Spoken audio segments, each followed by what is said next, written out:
Fala pessoal, sejam mais uma vez bem-vindos ao canal Cultura Reformada. Vamos aí então para mais uma aula nos cânones de Dort. Dessa vez nós iremos para a nossa quarta aula, né, dessa última temporada e vamos ler aí a partir do artigo 8, tá?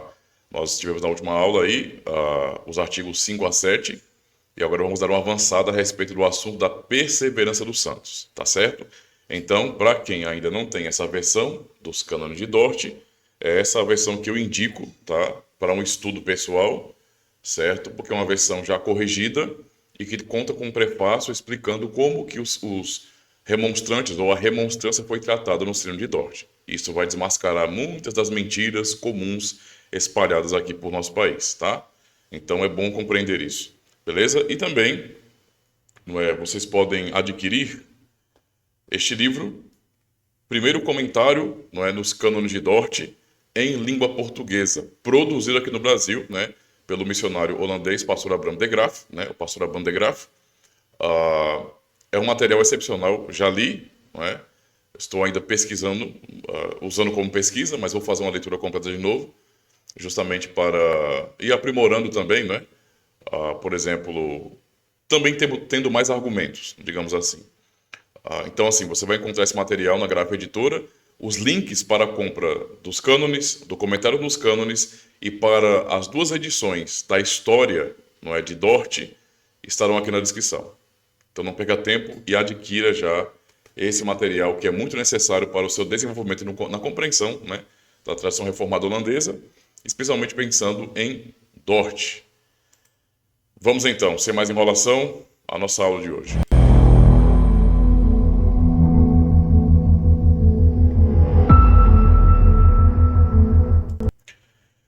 Então vamos lá, pessoal. Eu quero fazer a leitura. Vou ler aqui no livrinho mesmo. Dessa vez eu não vou colocar aqui na página, Porque toda vez que eu faço isso tem que ficar corrigindo, porque a versão que tem na internet dos cânones não é a mesma que nós temos aqui, É claro, o texto é quase igual, Mas tem detalhes que aqui foi corrigido, E isso é importante também ressaltar. É por isso que eu recomendo essa versão aqui. O artigo 8, do capítulo 5 dos cânones, nos diz assim: não é por seus próprios méritos ou força. No caso, o subtítulo está bem assim, olha. A perseverança dos eleitos é garantida por Deus. Tá? Este é o assunto. Não é por seus próprios méritos ou força, mas pela imerecida misericórdia de Deus, que os eleitos não perdem a fé nem a graça, e nem permanecem caídos ou se perdem definitivamente. Então, notem até aqui, já nessa primeira parte do artigo, que toda a ênfase é dada na graça de Deus. Mesmo quando falamos em perseverança, e isso inclui a nossa própria responsabilidade, os cânones, de forma alguma, colocam sobre o homem os méritos disso, tá? Esse é um grande diferencial quando pensamos, na sã doutrina, na palavra de Deus, daquilo que os sinergistas na história fazem. Quando eles olham para a questão da responsabilidade humana, eles acabam inferindo, acabam colocando crédito sobre o homem, porque afinal de contas é o homem perseverando. Então isso deve ser creditado a ele. Enquanto nós lemos uma confissão reformada, é totalmente o contrário. A nossa responsabilidade não dá mérito a nós, mas ainda assim a Deus. Lembra de Filipenses 2 e 13. O querer e o agir são operados por Deus. Continuando aqui, Se dependesse deles, isto facilmente poderia acontecer, e aconteceria sem dúvida. Porém, como depende de Deus, isto não pode acontecer de modo algum, de modo nenhum, pois seu decreto não pode ser mudado, sua promessa não pode ser quebrada, seu chamado em acordo com o seu propósito não pode ser revogado. Nem o mérito, a intercessão e a preservação de Cristo podem ser invalidados. E a selagem do Espírito tampouco pode ser frustrada ou destruída. Então, notem bem que no artigo 8, os cânones colocam toda a glória da perseverança, E lembrando que nós falamos de perseverança, e esse é o grande diferencial, tá? Porque Perseverança, não é? Para nós reformados, é o mesmo que preservação. Por quê? Porque a perseverança, né, basicamente, não é simplesmente uma ação autônoma do homem, não é o homem por si só, sem a ação de Deus, sem a ação divina, perseverando por si mesmo, não é? É assim que geralmente entendem os sinergistas, por isso ainda assim tem mérito para os homens, tá? E por isso que a ideia da graça, como a Bíblia ensina, acaba sendo um escândalo para muitas pessoas, certo? Aqui nós aprendemos que o mérito é de Cristo, a glória é de Deus. Por quê? Porque perseverança, na verdade, é a preservação de Deus. Perseveram aqueles que Deus preserva, né? Então, todos aqueles que estão perseverando, que perseverarão até o final, são aqueles que o Senhor Deus está preservando, né? Então, esse é o grande diferencial. Por isso, toda a glória pertence a Ele, né? Isso é um entendimento monergista de fato. Quando se nega isso, quando se tira a questão da preservação de Deus, não é? E se olha simplesmente para a ideia da perseverança como sendo a simples ação do homem, sem a ajuda, não é, objetiva e necessária de Deus, mas o homem com sua responsabilidade realmente operando isso, não é? Isso aí então é sinergismo, tá? Aqui o que nós aprendemos é justamente isso, meus irmãos. Não é? Mais uma vez, dentro do trechinho do início, não é por seus próprios méritos ou força, mas pela imerecida misericórdia de Deus, que os eleitos não podem perder a fé nem a graça, e nem permanecerem caídos, ou se perderem definitivamente. Então, aqui, como já lemos até anteriormente também, se assume, né, logicamente, que aqueles que foram eleitos por Deus, né, quem realmente é convertido pela graça do Espírito Santo, pode cair, mas não permanece caído, né? Então não existe uma queda desta graça, não é? Ou pelo menos podemos falar que não existe uma queda definitiva. Os eleitos caem, ou seja, nós pecamos. Nós pecamos. Ser um eleito de Deus, não é? O fato de sermos eleitos de Deus não implica que não tenhamos crise de fé. Ou que muitas vezes, porque alguém pode pensar isso de maneira muito matemática, e é um erro muito grande, que é mais ou menos assim. Eu já falei sobre isso em outras aulas. Fé sem obras é morta, é o que aprendemos em Tiago. E não só em Tiago, claro. Lá em Tiago é um pouco mais claro, objetivo e direto. Mas em toda a Escritura aprendemos isso, né? A fé não pode ser separada das obras. Nós podemos dizer nesse sentido que a fé é obediência, né? É claro que são coisas diferentes, mas são inseparáveis. Não tem como. Então, se há a fé genuína, a fé que é o dom de Deus, então obviamente haverá também fruto dessa fé. Agora, isso não é uma questão matemática, isso é lógico, pelo que a Escritura nos ensina, mas não quer dizer que necessariamente o tempo todo aqueles que têm fé estarão vivendo de acordo com essa fé. Em muitos momentos eles podem realmente entrar em crise, eles podem muitas vezes duvidar, olha só, isso acontece, não é? E cair em pecados terríveis, tá? Acontece até muitas vezes de pessoas que foram de fato eleitas por Deus se afastarem da igreja, não é? Ou alguém nunca testemunhou uma pessoa que saiu da igreja, não é? Depois de muitos anos, e depois voltou arrependido, não é? E se firmou mais uma vez. Ora, tudo isso é a prova de que Deus não abandona, Ele preserva os seus eleitos, tá? E que é claro, porque Deus preserva, os seus eleitos não vão ficar definitivamente caídos, tá? Então isso é um ponto muito importante, porque às vezes, quando alguém lê, por exemplo, Perseverança dos Santos, quando alguém ouve falar sobre isso, acaba tendo uma ideia meio robotizada sobre essas coisas, meio automatizada, e está errado. Não é uma coisa assim, matemática, não é? De que, então significa dizer que, basicamente, os eleitos são blindados contra o pecado. Parece que tem gente que entende assim. Tem pessoas, quando você fala, por exemplo, sobre depravação total, não entende, por exemplo, que o homem, ele é totalmente corrompido, ele foi afetado em todas as suas faculdades e no fim, não é? Esse problema é tão profundo que é isso que chamamos de morte espiritual na Escritura Sagrada. Morte espiritual, certo? Mas algumas pessoas, quando ouvem isso, ficam tão escandalizadas com essa verdade bíblica que acabam entendendo que nós estamos dizendo que necessariamente o ser humano ele não tem a mínima inteligência para entender nada. E que ele fica o tempo todo tanto pensando, não é, o mal, como também praticando o mal, né? Ou seja, não há, pelo menos socialmente falando, um bem praticado de forma nenhuma pelo homem. não é? Não é isso que estamos dizendo. Estamos dizendo apenas que o ser humano, ele é totalmente depravado, morto espiritualmente falando. E que sim, o ser humano, sem a graça de Deus, ele é como um demônio. Isso aí não tem como negar. Ele é como um demônio. Não quer dizer que cada indivíduo estará se entregando totalmente, de uma vez só, não é? Às disposições do seu coração, à disposição do seu coração. Não é? Isso por quê? Porque existem leis, tá? Existem normas da sociedade que existem também para reterem um pouco deste mal, né? Mas se o homem entrega a si mesmo, né, a criança, como nós aprendemos na Escritura, em Provérbios, por exemplo, ela vai realmente causar sua própria destruição, né? Então, de fato, o ser humano caído, ele é como um demônio. Nós não podemos ficar subestimando não, nos iludir com ações sociais, não é? Mas quando estamos falando isso, não estamos negando que as pessoas tenham atitudes altruístas, por exemplo, atitudes de piedade, né, de misericórdia. Isso acontece, não é? Isso quer dizer que o que elas estão fazendo de bom, socialmente falando, é validado para Deus? É claro que não, porque a parte de Cristo, fora de Cristo, tudo que o ser humano faz apenas tem uma repercussão, um efeito social, mas não tem um efeito para Deus, porque não são boas obras de fato. Não são no Espírito, não são pela fé.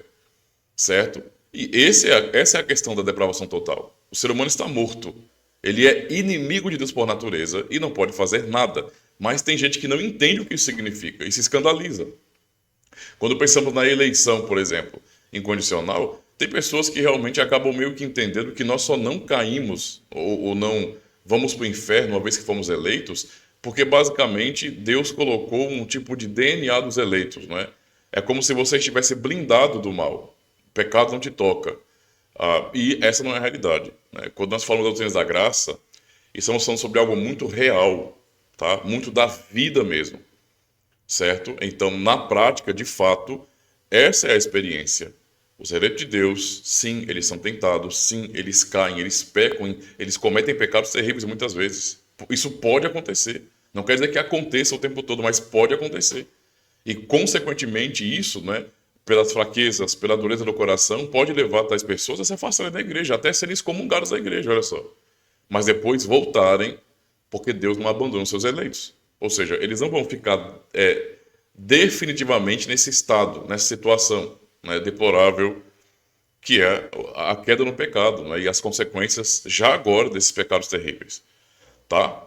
Então, em tudo isso, nós podemos exaltar a Deus para podermos entender que nós não somos robôs programados para a salvação e que o mal não nos toca, não chega à nossa mente, ao nosso coração. Pelo contrário, mas podemos testemunhar que Deus está nos preservando por sua graça. E por isso mesmo é que nós perseveramos e quando caímos, somos levantados, erguidos pelo Senhor novamente. Tá? Então ele está preservando sempre. Então, por maior que sejam as lutas, as tribulações de um eleito de Deus, o Senhor nunca o abandonará. E ele sim entrará, não é, no reino celestial, no reino eterno, no novo céu e nova terra, pelos portais, né, com Cristo. Certo? Continuando aqui. Se dependesse deles, então já na primeira parte já falamos que isso vem da graça de Deus. Da graça e merecida de Deus, do favor e merecido de Deus. Então, se dependesse deles, não é? Se o perseverar dependesse dessas pessoas, tá? Isto facilmente poderia acontecer e aconteceria sem dúvida, que é justamente essa mentalidade de que merecemos, né? Porém, como depende de Deus, isto não pode acontecer, tá? Inclusive aqui também, nesse sentido, é dizer assim, se depender de nós, também estamos perdidos, porque seria basicamente, nós temos que nos manter salvos. Imagine que fosse desse jeito. Cristo, é como algumas pessoas pensam basicamente. Então, Cristo nos salvou, né, pela obra do Calvário. Não é? Para quem é sinergista, isso não pode ser verdade, né? Senão você não perderia a salvação. Então, a obra do Calvário para um sinergista não vale nada, né? Entende? É só uma coisa que aconteceu ali e teve um efeito pequeno, né? Não é algo duradouro, não é algo permanente, eterno e perfeito. Não. É algo simples demais e que não tem tanto alcance e que não dá segurança de fato. Sinergismo é isso, certo? Mas imagine que fosse assim, Cristo fez uma obra, então naquele momento estamos dizendo, ele morreu para salvar pessoas, mas agora cabe às pessoas se manterem na salvação. Elas precisam se manter na salvação. Então, se fosse desse jeito, se dependesse de nós, todos nós iríamos para o inferno. Não é? Por quê? Porque no fim a salvação não depende de Cristo, da obra dele. O que ele fez foi algo muito mais exemplar, ou algo que nos foi dado, não é? Algo que nos foi dado, um tipo de presente, certo? Sem garantias. Então eu tenho que me esforçar para manter aquele presente da salvação. Se eu vacilar, não é? Eu posso perder esse presente. Não é? Então eu devo manter isso. Agora, como é que eu vou manter a salvação? Como é que eu vou manter a salvação? Porque é algo grandioso demais. Para nós é pesado demais. Tão pesado que somente o Filho de Deus poderia realizar isso. Então, como é que eu vou manter a salvação? Né? Então, nessa lógica, nós dependesse de nós, todos nós iríamos para o inferno. Né? Esse é o ponto. A questão é que não depende de nós. Como é dito aqui, porém, como depende de Deus, isso não pode acontecer. De modo nenhum. Pois, como isso é a manifestação dos decretos eternos de Deus, pois seu decreto não pode ser mudado, certo? Não pode ser mudado. Sua promessa não pode ser quebrada. Por que o decreto de Deus não pode ser mudado? Alguém poderia se perguntar por causa disso, né? Ah, mas como assim, pastor? O decreto de Deus não pode ser mudado? É porque quando falamos do decreto de Deus, falamos do próprio Deus. Se Deus muda um decreto, Deus mudou. Outra, para ficar mais claro ainda, Deus não é como nós. Nós fazemos planos sem saber o futuro. Nós não temos o conhecimento. Nós temos conhecimento. Conhecimento de causa baseado naquilo que nós vemos. É um conhecimento experiencial, empírico. Nós olhamos, nós observamos, nós vemos acontecendo. Mas nós não temos condições. Nós até, por exemplo, tentamos meio que prever certas coisas baseado no contexto que nós estamos vendo. Né? Então, nós fazemos isso com relação à política, com relação a como vai o rumo de um país. Nós fazemos isso, mas Deus não é como nós. Ele não está analisando o contexto, ele não está estudando todas as possibilidades aparentes do contexto atual para entender o que vai acontecer amanhã no futuro. Não. O tempo é fechado, ok? Deus criou o tempo. Ele é eterno, todo-poderoso. Atemporal. Então, não existe uma ponta solta no plano de Deus. Tá?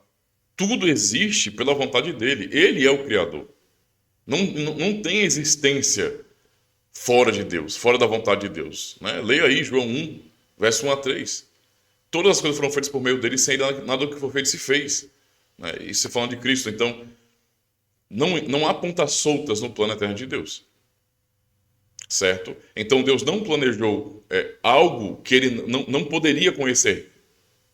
Tudo que vem à existência é do conhecimento dele. Só existe, não é, nele, digamos assim. Não tem como ser fora dele. Não existe uma força independente de Deus no universo, de verdade. Não tem como. Todos dependem dele para ter o seu ser. Tá? Isso é até uma obviedade filosófica, na verdade. Né? E tem gente que não entende a coisa dessa. Tá? Se existe um ser, Deus o criou. Não tem como ser sem Deus. Tá? É impossível. É por isso que a independência, ela digamos assim, são independência, autonomia, são termos que nós usamos como coincidência, por exemplo.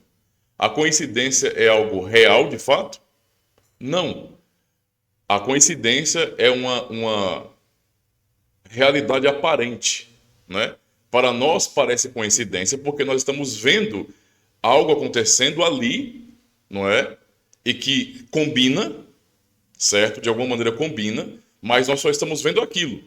Nós não conhecemos o todo como Deus. Então, a realidade é que não há coincidência de fato. Né? Tem alguns crentes aí, alguns crentes aí que falam até Jesusincidência em vez de ser coincidência. Eu lembrei disso aí agora.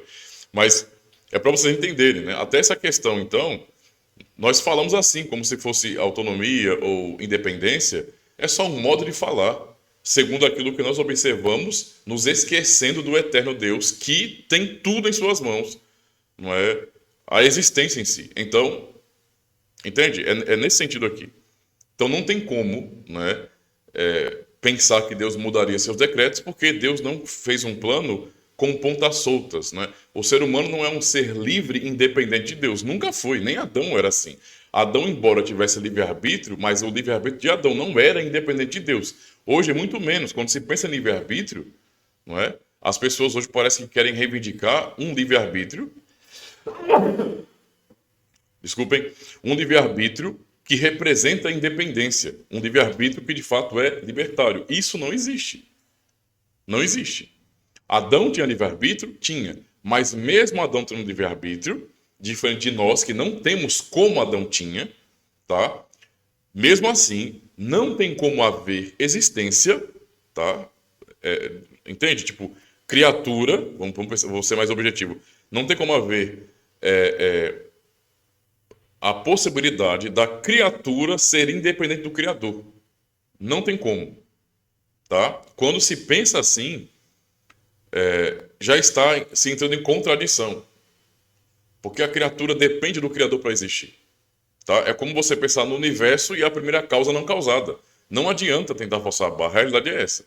Mas as pessoas gostam de se iludir e negar a realidade, mas tudo bem, né? Vamos lá, paciência. Então, é algo que é seguro, tá? E pensando também, é claro, na própria salvação, tá? Porque a salvação é um decreto de Deus. Então, isso não pode ser mudado, sua promessa não pode ser quebrada, seu chamado em acordo com o seu propósito não pode ser revogado, não tem ponta solta. Não há surpresas para Deus, não há nada que aconteça ou que acontecerá no futuro, futuro para nós, não é? Que Deus não tenha planejado, que esteja fora dos seus decretos eternos. Não tem como isso acontecer. Né? A pessoa deveria mudar o conceito de Deus, né? Rejeitar o Deus da Bíblia e criar um tipo de Deus que fosse algo menor, que é o que nós vemos no paganismo, por exemplo. Né? O conceito de divindade do paganismo não é esse conceito que nós temos do Deus da Bíblia.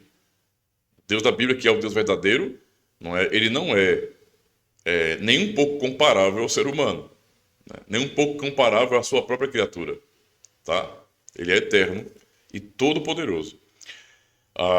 Então, nem o mérito, a intercessão e a preservação de Cristo podem ser invalidados e a selagem do Espírito tampouco pode ser frustrada ou destruída. Então, é isso que nós estamos dizendo com a perseverança dos eleitos é garantida por Deus triuno. É por isso que no artigo se cita Pai, Filho e Espírito Santo, para ficar bastante claro. Até Efésios 1, né? Eu acho que vale a pena para quem quer entender bem isso, vai para Efésios 1, não é? E leia do verso 3 até o 14, para você notar como que a salvação é absolutamente trinitária, né? Cristo é o Salvador declarado. Na ideia de economia, não é? Da divindade, da economia do plano de Deus de salvação, o Pai, Filho e Espírito Santo, não é? Eles são destacados por obras específicas, embora as três pessoas da Trindade participam de todas as obras. Então, por exemplo, o Pai, não é? Ele é revelado mais diretamente como Criador na Escritura. Só que o Filho e o Espírito Santo não estão separados disso. O Filho e o Espírito Santo são Criador. Né? São Criador. Ou seja, Pai, Filho e Espírito Santo é o Deus Criador. A obra da salvação é do mesmo jeito. Né? Quando pensamos, por exemplo, na salvação, Cristo é declarado, é revelado diretamente como o Salvador, o Redentor. No entanto, não é o Pai é Redentor, o Pai é Salvador, o Espírito Santo é Salvador. A própria obra em si e a aplicação dela, não é assim, é o Deus triuno salvando. Efésios 1 nos mostra muito, muito bem isso. E para uma questão de lógica, como Paulo ensina, por exemplo, nessa economia da salvação, vemos o Pai elegendo, o Filho salvando, morrendo, não é, para salvar aqueles que o Pai elegeu, e o Espírito Santo selando aqueles por quem o Cristo morreu, que o Pai elegeu no Filho. Né? Então é isso que você vê em Efésios 1, do 3 ao 14. Basta ler para chegar a essa conclusão óbvia. Certo? Vamos então para o artigo 9. Uma vez que a preservação, a perseverança é garantida pelo Deus triuno, o artigo 9 vem numa sequência, obviamente, lógica. Né? Se entendemos isso, então podemos ter a certeza, né? A certeza da preservação. Veja que a certeza vem justamente disso. Tá? Justamente pelo fato de que a salvação ela nem inicia com a criação, com a criatura, e nem tampouco depende dela. Mas tudo vem de Deus nesse sentido. Por isso, certeza. Tá? Não existem variáveis aí.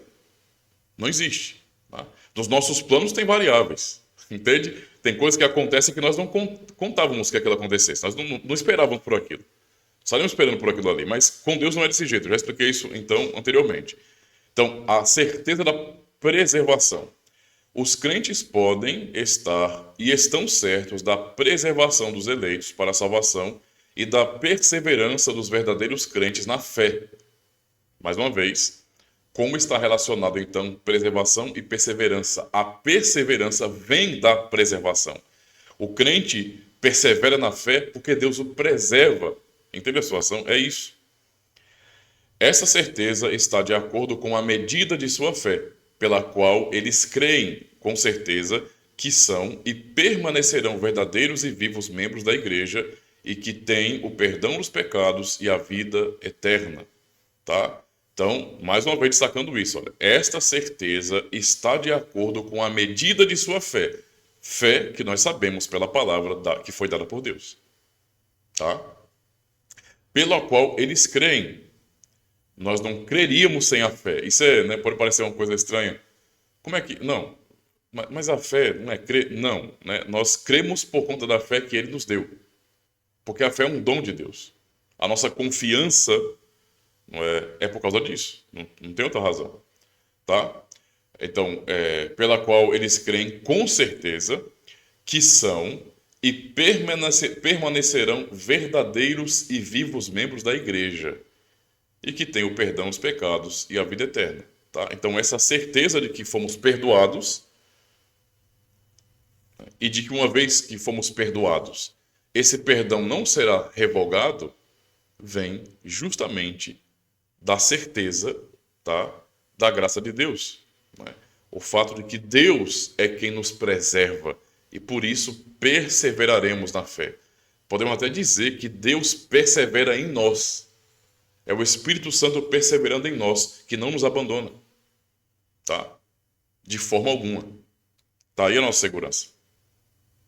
Então é maravilhoso, né? Vou ler esse texto aqui de Romanos 8. Romanos 8, o verso 31 a 39. Vocês conhecem muito bem. Que diremos, pois? Porque, vamos lá. Romanos 8 é maravilhoso, porque eu já fiz um videozinho resumindo, basicamente, Romanos 8, né? Porque tem uma mensagem clara aqui, mas parece que a gente não entende, né? Mas, observe bem, Paulo, como nós observamos muito bem, ele está falando sobre muita coisa, na verdade, né? Você vai pegar no capítulo 1, no versículo 1, ele já começa com essa sentença que é máxima, né? É uma máxima aqui, e todo o resto depende dessa sentença. Né? Tem gente que não percebe isso, mas está assim. Porque ele começa dizendo, agora, pois, nenhuma, né? Ou seja, portanto, agora, nenhuma condenação há para os que estão em Cristo Jesus. Que não eram segundo a carne, mas segundo o Espírito. Nenhuma condenação há para os que estão em Cristo Jesus. Nenhuma. Só que todo tipo de ensino ou teologia desenvolvida que afirme que há sim condenação para aquelas pessoas por quem Cristo morreu, já está negando essa verdade revelada. Isso não é teologia, não é secundária. Quando eu falo secundária é teologia não inspirada. Isso é teologia inspirada, é a própria Escritura Sagrada. Entendeu? Então não é uma explicação teológica nossa, mas é a própria fonte dizendo, declarando. Portanto, agora nenhuma condenação há para os que estão em Cristo Jesus. Tá? E aí, o que ele vai desenvolvendo, no decorrer do capítulo, é para manter essa declaração inicial. Tudo que tem aqui, até o último versículo de Romanos 8, está mantendo, ou seja, é uma resposta do porquê não há nenhuma condenação para quem está em Cristo Jesus. Eu faço o desafio, leia Romanos 8 com atenção e perceba isso. Você é uma declaração máxima. É uma declaração conclusiva aqui, já no primeiro versículo. Portanto, nenhuma condenação há para os que estão em Cristo Jesus. Tendo em vista o que foi dito no capítulo anterior, no capítulo 7, onde mostra o conflito que poderia gerar essa dúvida Paulo termina dizendo: miserável homem que sou, quem me levará do corpo dessa morte? Então ele começa o capítulo 8, no versículo 1, já dando uma conclusão, não é? Porque ele está dizendo: nenhuma condenação há para os que são de Jesus. Ele poderia simplesmente terminar aqui, tipo, ele mostrou a luta que há no coração de um eleito de Deus, de um crente. É uma luta real, tá? É uma batalha séria, muito barulhenta, de verdade no coração das pessoas, tá? É aquela luta da carne contra o espírito, que é ensinada, por exemplo, em Gálatas capítulo 5, que está em Romanos 7 também. Essa é a luta real, né? E quando ele fala, ele aborda isso no capítulo 7, não é? E ainda voltando mais, pensando que no capítulo 6 ele já mostrou de maneira muito clara que a graça de Deus não é uma graça barata, não é uma graça inoperante, mas é uma graça que traz uma nova vida, não é? Traz a verdadeira liberdade no Espírito Santo. Então, chega no capítulo 8 e já diz isso. Ele poderia terminar aqui. Só essa afirmação no verso 1 seria o suficiente para termos plena convicção de que não tem como perder a salvação. Se eu estou em Cristo, não é? E eu sei como eu fui enxertado em Cristo, pela verdadeira fé. Se eu fui enxertado em Cristo, eu não vou ser tirado dele mais. Tá? Eu não me enxertei em Cristo. Eu fui enxertado em Cristo. Não é? Então, é como em João capítulo 15. Tá? Então, ele é a vida, ele é verdadeira. Tá? Esse é o ponto. Então, essa declaração inicial de Paulo é uma declaração já conclusiva, né? Porque eu digo conclusiva, porque está falando uma verdade que já é suficiente. Certo? Não há nenhuma condenação para quem segue Jesus. Ponto. Não há. Não tem como argumentar de maneira contrária a isso. Argumentar contrariamente a isso é negar, né, a salvação, é negar a obra de Cristo, é negar esse texto, é negar a Escritura. Certo? Essa é a base da nossa preservação, da nossa perseverança. É o fato de que não há condenação. Por quê? Por que não há condenação para quem está em Cristo? Porque Cristo já foi condenado no lugar das pessoas que estão nele. Então, é simplesmente isso. Portanto, tudo que vem após, todos os versículos, do 2 até o último versículo, é, no fim, uma explicação disso. Tá? Em vários níveis. Você vai pegar, por exemplo, a partir do verso 2, não é? E vai falar de uma maneira a tratar mais uma vez da justiça, do que Deus operou em Cristo, do que o homem era impossível para o homem fazer, por exemplo. Porque a lei do Espírito de vida em Cristo, me livrou da lei do pecado e da morte. Então, por que não há condenação? Por causa disso, porque a lei do Espírito de vida em Cristo me livrou da lei do pecado e da morte. Então não há condenação. Verso 3. Porquanto o que era impossível à lei, então, essa segurança de que não há condenação, não é uma coisa natural, não é uma coisa que nós podemos alcançar. Veja, porque era impossível, né? A lei, né? E por que é impossível a lei? Porque a lei é fraca? Porque a lei é falha? Porque a lei é ruim? Não, o capítulo 6 já disse, a lei, o mandamento é bom, é santo, é perfeito, é justo. Então não tem problema nenhum na lei. Mas ele fala bem aqui, porque o que é impossível à lei, visto como estava enfermo pela carne, então por nossa situação, então a lei não pode nos salvar. A lei não pode nos salvar por uma deficiência na lei, mas por nossa própria deficiência.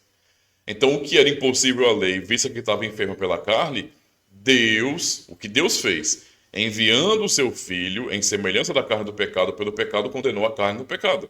Aliás, é o pecado na carne, a carne do pecado, o pecado na carne. Certo? Então, nota bem como que ele está mantendo o fato de que não há condenação para quem está em Cristo. Por quê? Porque olha o que Deus fez.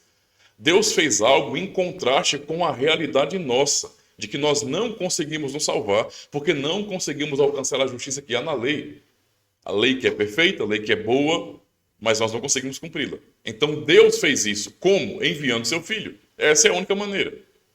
Tá? E ele foi enviando seu Filho em semelhança da carne do pecado, isto é, assumindo nossa natureza, para que ele pudesse condenar, tá, o pecado na carne.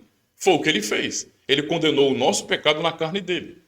Não o pecado do mundo inteiro, mas ele condenou o nosso pecado na carne dele.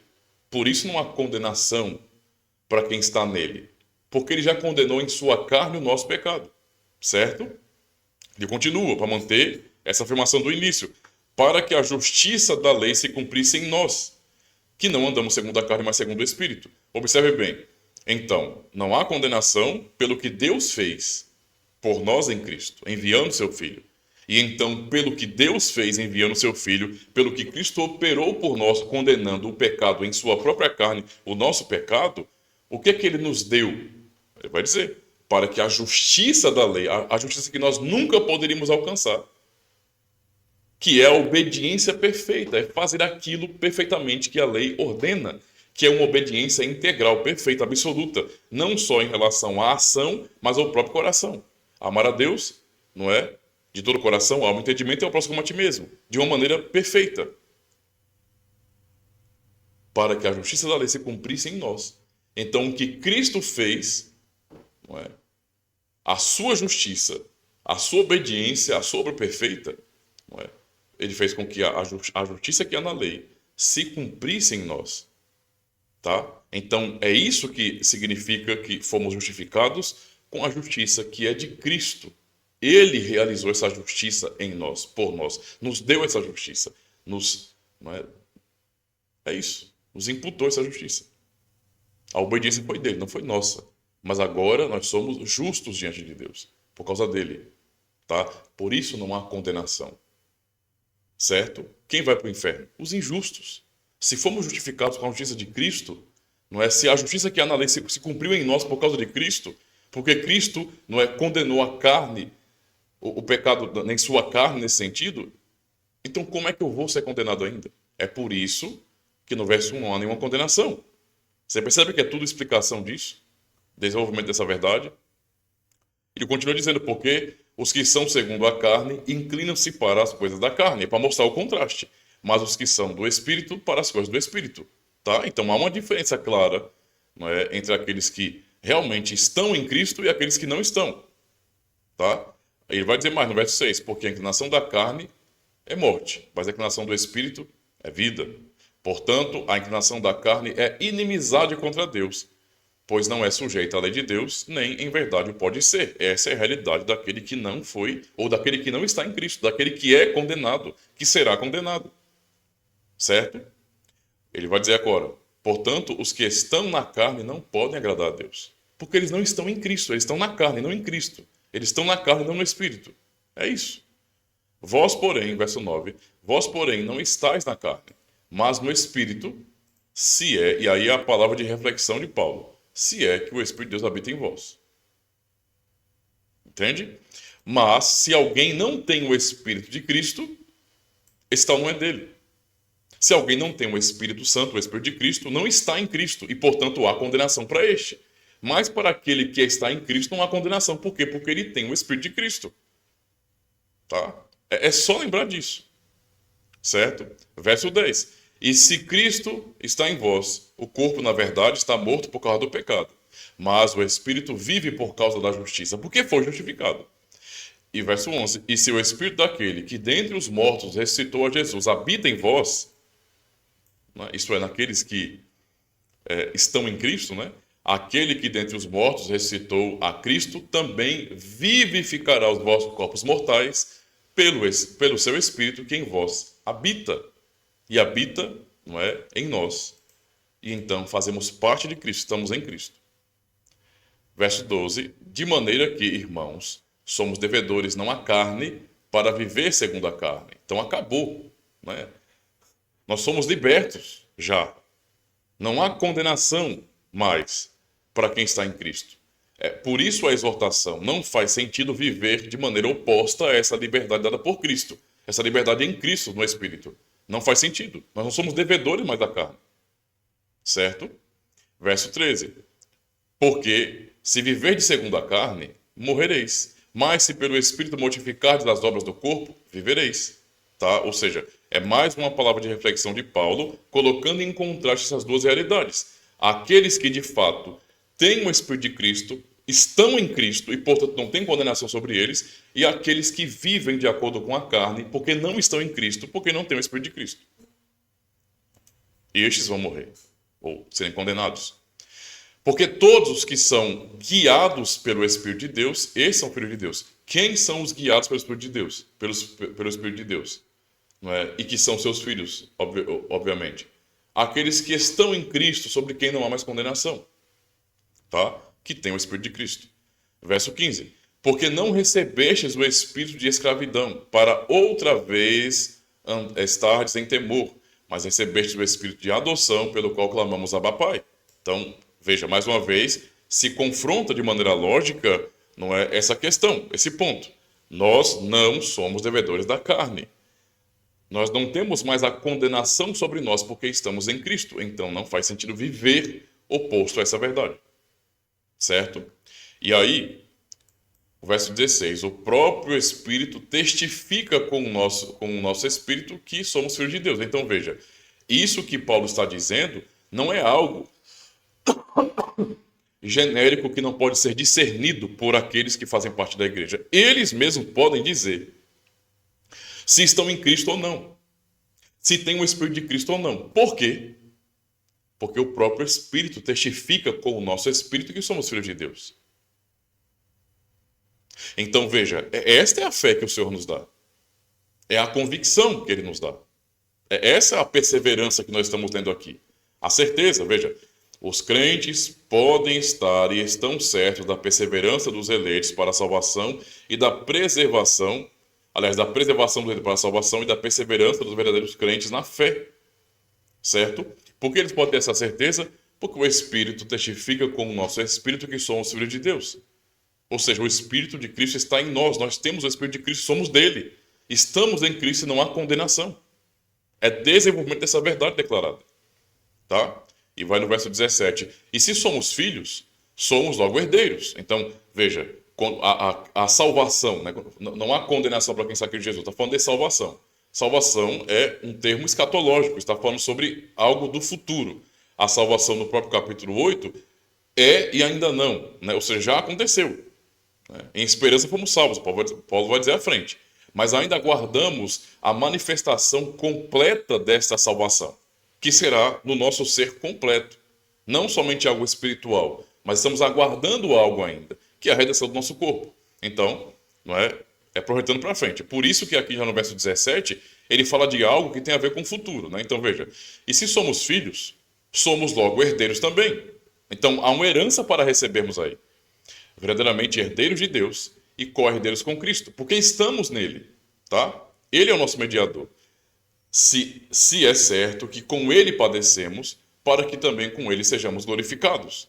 E aí é que agora ele vai entrar no tempo, na tribulação, nas lutas que os eleitos, que aqueles que estão em Cristo e, portanto, não tem condenação sobre eles mais, não há condenação mais, mas vai falar sobre as lutas que eles passam em vida, tá? E como Deus os preserva e eles perseveram. Porque, veja, porque para mim tem um por certo, que as aflições deste tempo presente não são para comparar com a glória que em nós há de ser revelada.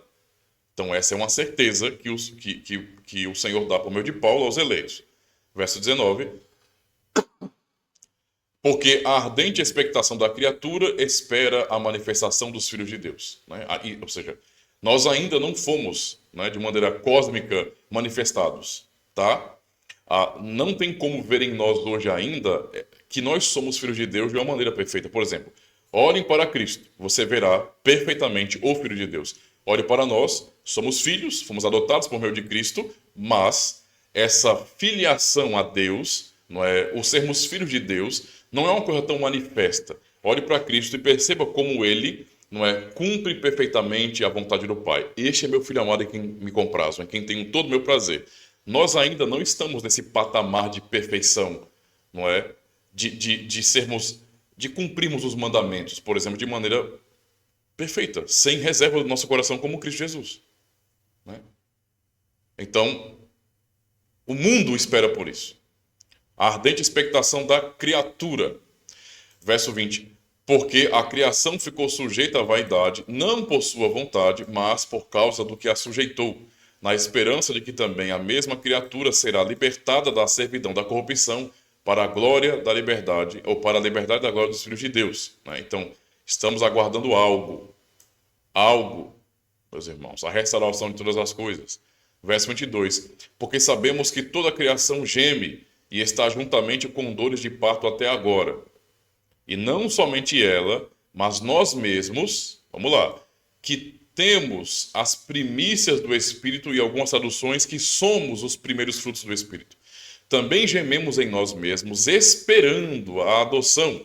Nós já somos filhos de Deus em fé, em esperança, segura, é claro. Mas veja, estamos esperando a adoção. Então, sermos filhos de Deus é a realidade agora conquistada por Cristo. Mas eu posso dizer que ao mesmo tempo ainda não somos, no que diz respeito à completude dessa obra. Tá? Ou seja, a sermos filhos de Deus de maneira completa, a tal ponto de não termos nenhuma reserva contra a vontade do Pai. Estamos aguardando por isso, estamos esperando por isso, a saber, a redenção do nosso corpo. E aí ele vai dizer, porque em esperança fomos salvos. Essa é a verdade. Aqui é o já e ainda não, né? Essa é a verdade, porque em esperança fomos salvos. Ora, a esperança que se vê não é esperança, porque o que alguém vê, como espera? Pois é, nós não, como esperará? Nós não estamos vendo isso ainda. Nós sabemos pela fé nos dada pelo Espírito Santo, pelo testemunho. O Espírito testifica com o nosso Espírito que somos filhos de Deus. Nota como isso é interessante, né? Porque no verso 23, nós vemos o quê? Que nós estamos esperando a adoção, né? Adoção para quê? Para sermos filhos de Deus. Mas, ao mesmo tempo, quando nós lemos, por exemplo, os versos anteriores, o verso, por exemplo, 14, porque todos que são guiados pelo Espírito de Deus, esses são filhos de Deus. E o verso 16, o próprio Espírito testifica com o nosso Espírito que somos filhos de Deus. Isso já está acontecendo. Ao mesmo tempo, não. Ao mesmo tempo, nós estamos aguardando ainda a nossa adoção. Mas essa é uma referência à completude dessa obra. Quando de maneira completa, não somente espiritualmente, mas mesmo fisicamente, seremos redimidos, isto é, o nosso corpo. Verso 25. Mas, se esperamos o que não vemos, com paciência o esperamos. Essa é a espera da vida, no meio de tribulação, dificuldade, das dúvidas, dos problemas, que tem aqueles sobre quem já não há mais condenação. Tudo isso aqui é Deus preservando os eleitos para que eles perseverem e os exorta à perseverança. E aí vai dizer aqui no verso 26, e da mesma maneira, o Espírito ajuda as nossas fraquezas, porque não sabemos o que havemos de pedir como convém, mas o mesmo Espírito intercede por nós com gemidos inexprimíveis. Olha aqui, ó. Tá vendo isso aqui, ó? Essa é a ação de Deus em nos preservar. Essa é a ação de Deus em nos ajudar, em nos auxiliar, em nos sustentar, em nos preservar de fato, para que perseveremos. Por quê? Porque não há condenação. Ele não abandona quem ele salvou. Verso 27. Aquele que examina os corações sabe qual é a intenção do Espírito. E é ele que, segundo Deus, intercede pelos santos. E sabemos, e aí vem, veja. Olha a preservação. Esse versículo aqui é a declaração da preservação. E sabemos que todas as coisas contribuem juntamente para o bem daqueles que amam a Deus. Quem são os que amam a Deus? Segundo o que nós lemos já aqui anteriormente, daqueles que são chamados segundo o seu propósito. Tá? Isto é a preservação dos santos. A perseverança dos crentes na fé está baseada totalmente nisso aqui, na preservação de Deus. Entende por que nós não perdemos a salvação? Porque quem foi salvo está salvo, tá? E será salvo. E não tem como você mudar essa realidade até o fim, porque Deus está trabalhando justamente nisso, todos os dias, a cada instante, e Ele está preservando os seus. E sabemos que todas as coisas, tá? Contribuem juntamente para o bem daqueles que amam a Deus, que são seus filhos, que têm o testemunho do Espírito, que estão em Cristo, aqueles em quem não há mais, sobre quem não há mais condenação. E aí, para fortalecer ainda a verdade declarada no primeiro versículo, portanto, já nenhuma condenação há para os que estão em Cristo Jesus, para fortalecer essa verdade no versículo 1, no verso 29, ele toca na eternidade. Para poder perceber que a certeza, a segurança, a perseverança, a segurança da salvação vem da eternidade. Porque ele vai dizer agora, ele toca no tempo, nas lutas, nas dificuldades, na vida real aqui neste mundo e agora na eternidade. Porque os que dantes conheceu. Percebe? Aqueles que ele está dizendo, não há condenação sobre eles. Eles estão em Cristo Jesus. Os que dantes conheceu. Não é? E o conhecimento aqui, leia todo o texto e perceba, o conhecimento aqui é amor. É quem ele amou, tá?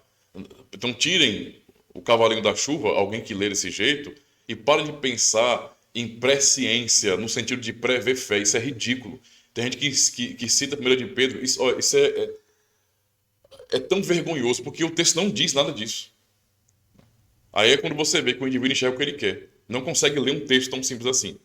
Enxerga o que quer. Então veja, porque os que dantes conheceu, também os predestinou. Quem ele amou, ele predestinou. Para serem conformes à imagem de seu filho, a fim de que ele seja o primogênito entre muitos irmãos. Quem? Veja, aqui é atemporal e aponta para o tempo. E o verso 1 aponta para o futuro. Ao mesmo tempo presente, dizendo que não há condenação para quem está em Cristo Jesus. E quem são esses que têm tal segurança? Aqueles que dantes conheceu e também predestinou para serem conformes à imagem de seu filho, a fim de que ele, o filho, seja o primeiro, o primogênito entre muitos irmãos. Quando é que isso vai ser manifestado? Quando é que vai ficar claro, declarado para todo mundo, sem a menor sombra de dúvida, que Cristo é o primeiro nessa grande família de muitos irmãos? Que nós somos os seus irmãos e isso será visível? Quando Cristo voltar, haverá a redenção do nosso corpo, a adoção que nós esperamos. É isso que Paulo está dizendo. Tá? O verso 30. E aos que predestinou, a estes também chamou, para ficar claro. Veja, ele é muito definitivo aqui. Muito objetivo, muito claro. É para não deixar dúvida, né? É um absurdo, é uma ginástica mental ler esse texto e não entender assim como está. De tudo isso nós já lemos. Não há condenação para quem está em Jesus. Quem está em Cristo Jesus? Que não anda segundo a carne, mas segundo o Espírito. Aqueles que receberam esta obra de Deus, que enviou seu Filho, que condenou o pecado deles na carne, em sua própria carne, para que a justiça da lei se cumprisse nestes. Tá? Estes, em quem o Espírito Santo dá o testemunho, testifica com o nosso Espírito que somos filhos de Deus, e que são guiados por esse Espírito. Certo? Que são herdeiros agora de Deus e co-herdeiros com Cristo. Tá? E que estão aguardando a adoção, a redenção do seu corpo. Porque já em esperança foram salvos. Já estão garantidos para a salvação. Agora é aguardar o retorno de Cristo para se completar essa obra que já está, que foi decretada na eternidade e que já é a verdade. Mas se manifestará para que todo mundo veja. Não é? Então ele vai dizer a estes, essa é a base da segurança. E aos que predestinou, para quê? Para ser conforme a imagem do seu filho. Né? A estes também chamou. Ele não só predestinou né? Não, ele chamou. É algo da eternidade, mas há uma execução no tempo. Ele predestinou na eternidade, mas no tempo ele chama. Quem ele predestinou? E aos que chamou, a estes também justificou. E aí você volta lá no verso 3, verso 2, verso 3, né? Porque o que era impossível à lei, como é que ele justificou? O que era impossível à lei, visto como estava enfermo pela carne, Deus, enviando seu Filho em semelhança da carne do pecado, pelo pecado condenou o pecado na carne. Verso 4, para que a justiça da lei se cumprisse em nós. E aí, a esse que ele chamou, também justificou. E aos que justificou, perdoou, não é? Declarou justo, inocente, a este também glorificou, de eternidade a eternidade. Por isso não há condenação. Eu não sei como as pessoas conseguem ler esse texto desconectando de todo o restante, de todo do que vem anterior, não é? Do versículo 1, por exemplo. Se tudo isso aqui é para dar força à primeira declaração, portanto, nenhuma condenação há para quem está em Cristo Jesus. Por que não há condenação? E quem são esses que não serão condenados? O texto todo explica. Tá? E aí, para voltar para a vida prática, né, demos uma olhada na eternidade. Um olhar para a eternidade, agora a gente desce para o tempo mais uma vez e vamos para a realidade da vida. Verso 31, que diremos, pois, a estas coisas? Se Deus é por nós, quem será contra nós? Tipo, se Deus nos amou na eternidade, nos predestinou para sermos conformados de seu Filho, não é? E por sua obra nos deu a justificação por meio do seu Filho, e agora estamos nele por seu Espírito Santo. Tudo isso é de Deus para nós, por nós. Então quem será contra nós? Né? Quem será contra nós? Aí, verso 32. Aquele que nem mesmo a seu próprio Filho poupou, antes o entregou por nós, como não nos dará também com ele todas as coisas? Então, é uma pergunta, não é? Digamos assim, retórica de Paulo. Isso aqui não precisa de resposta, porque tudo o que ele já disse anteriormente já dá toda a resposta, já fortalece toda a segurança que nós temos na salvação. A pergunta aqui é uma pergunta retórica. Veja, aquele que nem mesmo seu próprio Filho poupou, para cumprir tudo isso que ele ordenou, para chamar os eleitos e justificá-los, ele nem poupou seu próprio Filho. Para dar cabo, para executar, manifestar, cumprir seus eternos decretos, ele não poupou seu próprio Filho. Antes o entregou por todos nós. Como não nos dará com ele todas as coisas? Tudo que ele prometeu, tudo que ele planejou, tudo que ele decretou. Como? Irmãos, qualquer pensamento que rompa, não é, com a segurança eterna da salvação daqueles que Cristo salvou, os eleitos de Deus, é uma negação do Evangelho, é uma negação da palavra de Deus, é dizer que Deus é mentiroso. E parece que algumas pessoas não entendem isso. Isso é tão óbvio. Leia o texto de Romanos de maneira... É tão simples de entender, não tem nada, não tem nenhuma pegadinha aqui, não. Está aqui. Está declarado aqui. Né? Como? Não nos dará também com ele todas as coisas. E aí, né, estamos no tempo ainda, quem intentará acusação contra os escolhidos de Deus? Jacó Armínio? Um pouco antes? Erasmo de Roterdã? Antes? Pelágio? Os novos arminianos? Os semi-pelagianos? Quem tentará acusação? Certo? Olha o que o texto diz. É Deus quem o justifica. Quem intentará acusação contra os escolhidos de Deus? É Deus quem o justifica. Quem pode dizer, por exemplo, que nós vamos... Vou usar o termo de maneira contrária do versículo 1. Quem poderá dizer que nós, que estamos em Cristo, ainda seremos condenados? É Deus quem o justifica. É Deus quem nos justifica. Deus fez isso. Tá? Quem é que condena? Verso 34. Percebe como isso aqui é tudo explicação daquele termo inicial, do versículo 1. Quem é que condena? Nenhuma condenação há para os que estão em Cristo Jesus. Quem é que condena? Se nenhuma condenação há, quem é que condena? Pois é Cristo quem morreu, ou antes quem ressuscitou dentre os mortos, o qual está à direita de Deus e o que também intercede por nós. Basicamente, o sinergismo é a ação do homem que acha que pode prevalecer contra a Santíssima Trindade. É basicamente isso.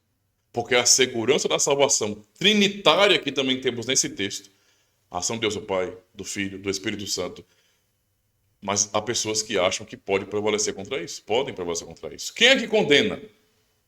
Hã? A teologia ruim de alguém? Quem é que condena? Quem é que pode mudar isso? Né? Pois é Cristo quem morreu, ou antes ressuscitou. Ele está explicando por que não há condenação para quem está em Cristo. Porque Cristo morreu, não é? Ressuscitou dentre os mortos, está à direita de Deus e também intercede por nós. A ação dele, de Cristo aqui descrita por Paulo no verso 34, é de preservação. Ele preserva na salvação aqueles por quem ele morreu, cujo Pai escolheu na eternidade. Entende? Dizer que alguém é salvo é o mesmo dizer que alguém consegue tomar uma ovelha de Cristo. Ai, aí o bicho pega, viu? Dizer que alguém pode perder a salvação, que alguém por quem Cristo de fato morreu e salvou na cruz, pode perder a salvação, é o mesmo que dizer que existe algum lobo maldito, alguém que consegue tomar uma ovelha de Cristo.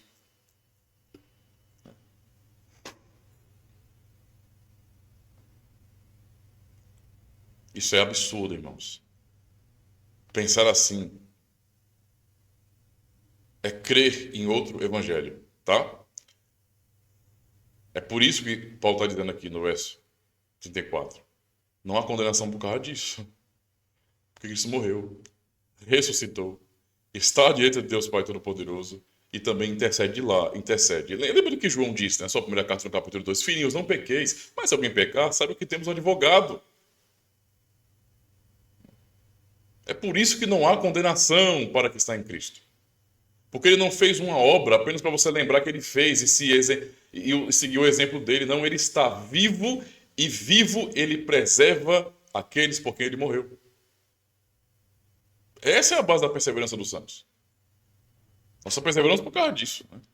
Não por nada em nós. Tudo é a graça de Deus. Verso 35. Mais uma vez. Quem nos separará do amor de Cristo? A tribulação? Ou a angústia? Alguma coisa que acontece no tempo pode mudar o que Deus na eternidade decretou? É isso que ele está dizendo. A tribulação, ou a angústia, ou a perseguição, ou a fome, ou a nudez, ou o perigo, ou a espada? Como está escrito: por amor de ti somos entregues à morte todo dia. Somos reputados como ovelhas para o matadouro. Mas em todas estas coisas somos mais do que vencedores por aquele que nos amou. Ou por meio daquele que nos amou. Não há condenação. Verso 38. Porque estou certo. Essa é a conclusão da carta, exaltando mais uma vez a preservação. A preservação que nos dá a certeza para a perseverança. Porque estou bem certo de que nem a morte. Por que eu estou certo que nem a morte pode me separar disso? Nem a morte pode, nesse sentido, me separar do amor de Cristo. Nem a morte pode me trazer condenação. Porque não há condenação. Então eu estou certo. Porque não há condenação de que nem a morte, nem a vida, nem os anjos, nem os principados, nem as potestades, nem o presente, nem o porvir, veja, nada, seja aquilo que é físico do mundo natural, seja aquilo que é espiritual, tempo, espaço, nada pode nos separar. Ele vai falar, nem a altura, nem a profundidade, nem alguma outra criatura nos poderá separar do amor de Deus que está em Cristo Jesus, nosso Senhor. E nós estamos nele, por isso não há condenação. Não há como nos separar disso. Essa é a base da preservação, da perseverança, é a preservação. É por isso que o nosso documento reformado, no artigo 9 do capítulo 5 dos cânones, está dizendo a certeza da preservação. Os crentes podem estar e estão certos da preservação dos eleitos para a salvação e da perseverança dos verdadeiros crentes na fé. Essa certeza está de acordo com a medida de sua fé, pela qual eles creem com certeza que são e permanecerão verdadeiros e vivos membros da igreja, e que tem o perdão dos pecados e a vida eterna. Tudo isso é o preço do que Cristo fez, do que Deus fez por nós, do que o Espírito Santo faz por nós. Então, tente imaginar um absurdo quando alguém nega isso. É sério, irmãos, isso aí é patético, né? Tá? Eu vou ler o último artigo de hoje, artigo 10. Mas eu vou só ler o artigo, né? Eu já expus aí Romanos 8, esse é um texto também que é usado nesse artigo e é o suficiente, mas eu vou ler para vocês.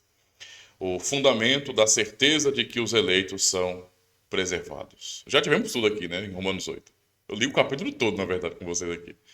Essa certeza não vem de uma revelação especial, sem a palavra ou fora dela, mas vem da fé nas promessas de Deus, que Ele revelou abundantemente em Sua palavra para a nossa consolação. Então, tudo o que os eleitos têm e precisam para terem a certeza de sua perseverança, da preservação de Deus sobre eles, vem da palavra. Não vem de um tipo de revelação especial. A nossa certeza não é fruto de uma revelação especial fora da palavra. Alguém não tem certeza da salvação porque veio literalmente um anjo bater em sua porta, não precisa de porta, é claro, mas educadamente ele toque, toque, toque, toque, não é? Quem é? Sou eu. Eu quem? O anjo. Entende a situação? E esse anjo falou assim, olha, eu vim revelar para você, eu vim trazer uma mensagem de Deus para você, para dizer o seguinte, que embora todos tenham livre-arbítrio e acabem numa situação de repente, cair e se perderem eternamente, eu estou avisando para você que você não vai se perder de jeito nenhum, tá? Não se preocupa não. Essa certeza não vem disso, vem da Escritura. A sã doutrina, as doutrinas da graça, tá? Vem daí, certo? E... Peraí, tem um irmão aqui mandou aqui uma mensagem para mim e vocês vão ter que esperar pelo comercial. Eu não vou parar de gravar agora, né? Então... Boa tarde, meu irmão, tudo bem? Tudo tranquilo? Tá aqui pro Maceió, é? Dá uma passadinha aqui em casa? Café tá caro, que Papai Lula tá deixando tudo caro aí, deixando café em artigo de luxo, né? Né? Uma bebida de luxo aí caríssima, mas vamos lá. Viu? Ai, ai. Deixa eu terminar aqui. Cadê onde eu parei? Aqui.